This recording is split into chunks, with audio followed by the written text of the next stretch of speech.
Dear friend, स्वागत है आपका अपने चैनल स्टडी में। तो आज हम बात करेंगे मुलजिम पुलिस अभिरक्षा में है। ठीक है, तो ये क्या है पहले ये जानेंगे। 151 का प्रारूप है जो प्रार्थना पत्र बोलते हैं, उस अधिकारी के हम भेजते हैं। ठीक है, क्यों? जब हमारा 151 में चालान हो जाता है, जैसे कि हमें शांति भंग के मामले में पुलिस बंद कर देती है उठाकर, तो उसमें 151, 107, 116 बनाती है। ठीक है, जो कि शांति भंग में आता है। ठीक, तो उसका प्रारूप है प्रार्थना पत्र। जिस अधिकारी के समक्ष हम जमानत ले रहे हैं उसके समक्ष वो प्रार्थना पत्र मतलब प्रारूप लिखा जाता है। ठीक, तो उसी का प्रारूप है ये। तो मैं आपको बताता हूँ ये किस तरीके से लिखा जाता है और इसका क्या तरीका है लिखने का। न्यायालय श्रीमान उप जिला मजिस्ट्रेट महोदय बिलारी। ठीक है, तो बिलारी क्या है मैं आपको समझा दूँ। बिलारी ये तहसील है और 151 में तहसील स्तर पर ही जमानत मिल जाती है। ठीक है, मजिस्ट्रेट द्वारा। ठीक है, मजिस्ट्रेट द्वारा, SDM। ठीक,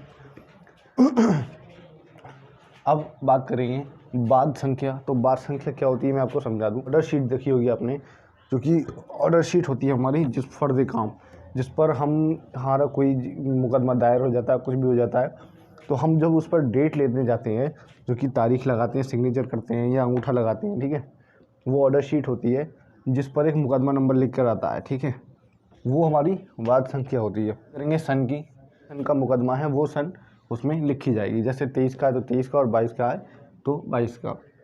अब बात करेंगे सरकार बनाम क्या है। तो सरकार बनाम एक पक्ष इसमें सरकार को बनाया जाता है और दूसरा विपक्षी वो होता है जो क्रिमिनल होता है, जिसको बंद किया जाता है। ठीक, आ जाते हैं धारा। तो धारा मैंने अभी आपको बताया 151, 107, 116 CRPC ये क्रिमिनल में आती है। ठीक, अब बात करेंगे थाना। तो आपको जिस थाने से आप बंद होकर आए हैं या जो थाना आपका लगता है वो आपको थाना लिखना होता है प्रारूप में। ठीक, नीचे बात करेंगे निवासी। अगर आप गांव के निवासी हैं तो गांव डाल लेंगे यहाँ, निवासी ग्राम ये।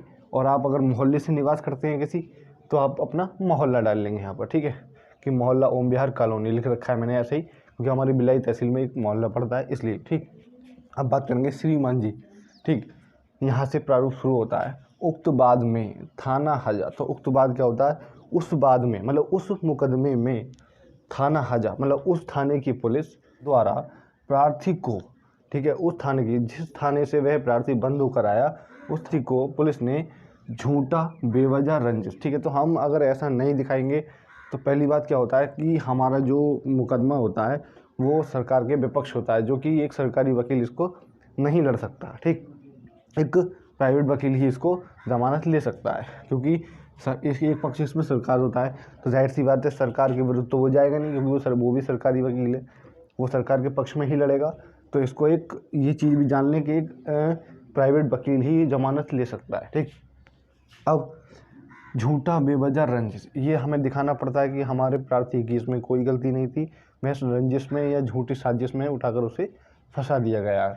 ठीक, अब बात करेंगे प्रार्थी निर्दोष है। ठीक, हमें ये दिखाना है कि प्रार्थी ने कुछ नहीं किया एवं स्वयं की जमानत पेश कर रहा है, मतलब वह अपनी जमानत जो पेश कर रहा है। ठीक, अब बात करेंगे अतः श्रीमान जी से सादर प्रार्थना है, ये हमारी रिक्वेस्ट हो गई अधिकारी के समक्ष। ठीक, प्रार्थी की जमानत स्वीकार फरमाकर रिहा करने का आदेश पारित किया जावे। ठीक, तो अधिकारी को यही लगना चाहिए कि वह हमसे रिक्वेस्ट कर रहा है, ऐसा ना हो कि हाँ मतलब जो प्रार्थना पत्र स्कूल वाले होते हैं, जैसे छोटे बच्चे वो लिख देते हैं कि सेवा में श्रीमान सादर प्रार्थना है कि हमें यह प्रार्थना पत्र स्वीकार करना और छुट्टी देने का आदेश पारित किया जावे।